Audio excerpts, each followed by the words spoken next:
সমগ্ৰ ভাৰততে শ্ৰমিক সংগঠনসমূহে আৰম্ভ কৰা সৰ্বভাৰতীয় ধৰ্মঘটৰ দ্বিতীয় দিন। সমগ্ৰ ভাৰততে শ্ৰমিক সংগঠনসমূহে আন্দোলনৰ আজি দ্বিতীয় দিনা ৰঙিয়াতো এক প্ৰতিবাদী কাৰ্যসূচী প্ৰতিবাদকাৰীৰ আটক।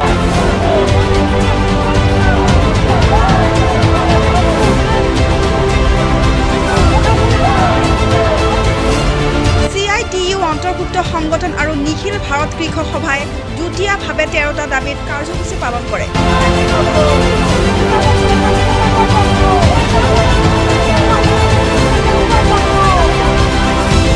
প্ৰতিবাদকাৰীসকলে ৰঙিয়া হাইৱে চকৰ পৰা মূল্য বৃদ্ধিৰ লগতে আন কেইবাটাও সমস্যাৰ বাবে চৰকাৰী বিৰোধী শ্লোগান দিয়ে।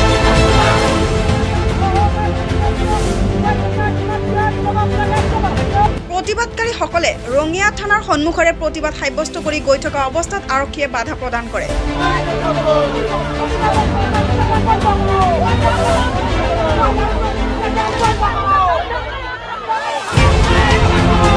পিছত দণ্ডাধীশৰ উপস্থিতিত প্ৰতিবাদকাৰীসকলক আৰক্ষীয়ে আটক কৰি থানা চৌহদৰ অস্থায়ী কাৰাগাৰত আবদ্ধ কৰি ৰাখে।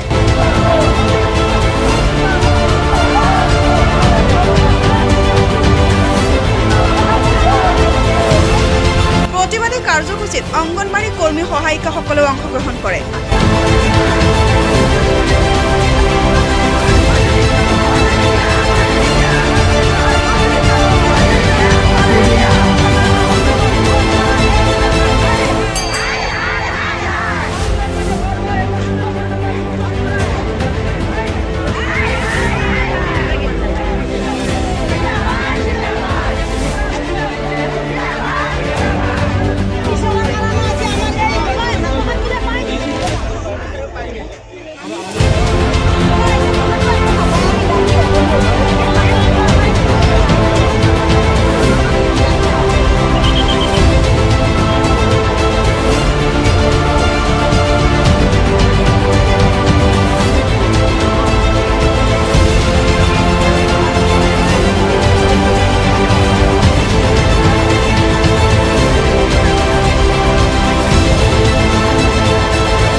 News Desk Report, Times of Home 365.